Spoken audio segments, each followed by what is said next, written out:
you worked with Kavita Krishnamurthy ji and L. Subramaniam for a long time, I believe, just looking at your Facebook posts and stuff. And you worked with others as well. What's really, what have you learned from them, the way they go about it and the way they interact with the kids, and anything interesting, anything that you have really taken from their lives? Right. Yeah. So I would say lots of things to learn from, Kavita ji and Doctor. The very first, thing, it's not only me in Art and Beat, whoever got in touch with Kavita ji and Dr. L. Subramaniam.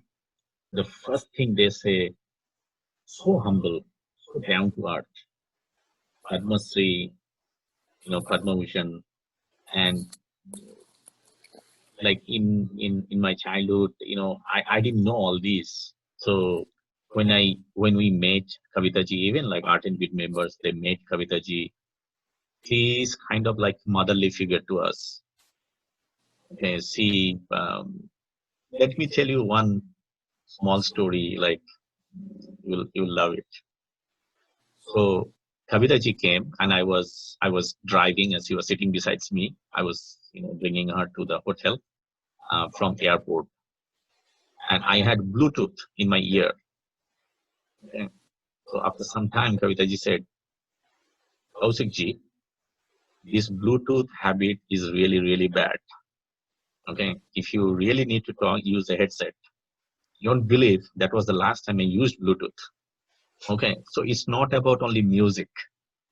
And there are many things we learned, even like, I went to Kavita ji's house in Bangalore. Actually, Devisa was with them for a couple of days to learn from their own school called SAPA, Subramaniam Academy of Performing Arts. So I dropped Devisa at their house. So many things to learn. It's like it became like family relationship with Kavita ji. Like her granddaughter, her son, daughter, and all those, like going to restaurant. So it's so many things to learn from them. And the most important thing is, I tell it to my kids and other Art and Beat members, no matter what you are, no matter what you become in your adult life, but make sure be humble, because people will remember not what you do, people will remember what you are.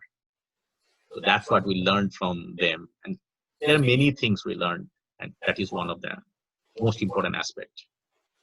Yeah, I think I believe that simplicity and humility are probably two virtues that kind of have a universal appeal. I think everybody loves those two virtues. Absolutely. I think we had a incident yesterday. One of our batchmates passed away, and I was looking at the messages, and every message, condolence message about him, actually talked about his simplicity, and that stood out.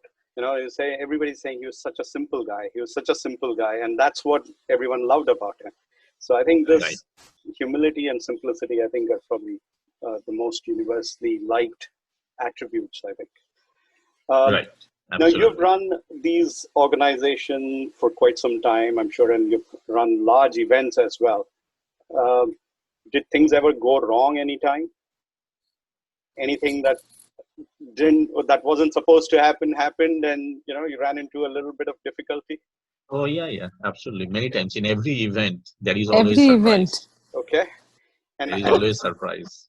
okay. So whether your sound system goes well, you know, uh, starting from there, and then you are not able to complete your event within 2.5 hours. Probably it went like 3 hours, 3.5 hours. Um, you get different type of audience. Few audience will like this, certain percentage of audience will like that. um, it is always challenging. It's always challenging. And do you get a lot of criticism? I mean, it's very common, especially in closed communities. There'll always be people who will talk bad, or "Oh, these guys are not doing this and that." Kind. There are always more critics. Yep. Do you get that, and how do you Dress Actually, that that helps us to grow. Rumina, give me the truth. Give me not the diplomatic answer. How do No, let me tell you. Let me tell No, you no, this. no. I am not. I am. You are first one who is telling that I am diplomatic, but actually I'm not. Okay. But that's the truth. That's make me strong actually. And yeah, Kaushik will tell you. So there's a logic, like whenever you organize any concert, right? The audience you get is a volatile audience, and so I would say like 30% audience will expect this. Next 10% will expect that. So it's a volatile audience. So you can't satisfy the 100% audience. So there will be certain percentage who will love it. There will be certain percentage who will hate it. There will be certain percentage is a mixed feelings. It's common to any concert, whether Art and Beat organized, whether it's someone else organized. It's all true. Okay, you can't satisfy, and you will get negative feedback. You will get positive feedback.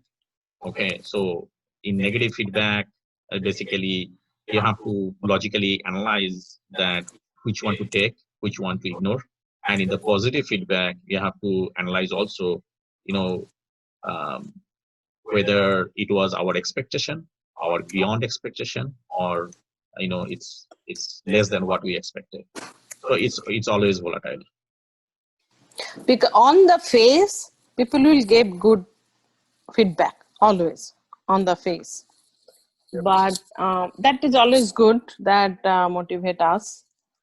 But I learned that after every event, I ask all the Art and Beat members to give them their feedback without mentioning the name, so that we can improve. Because I mean, we have to improve ourselves from our own mistakes, and thing is that we don't want to repeat the same thing.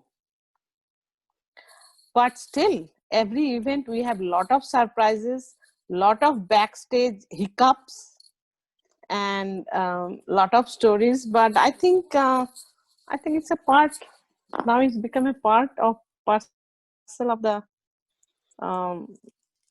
every event.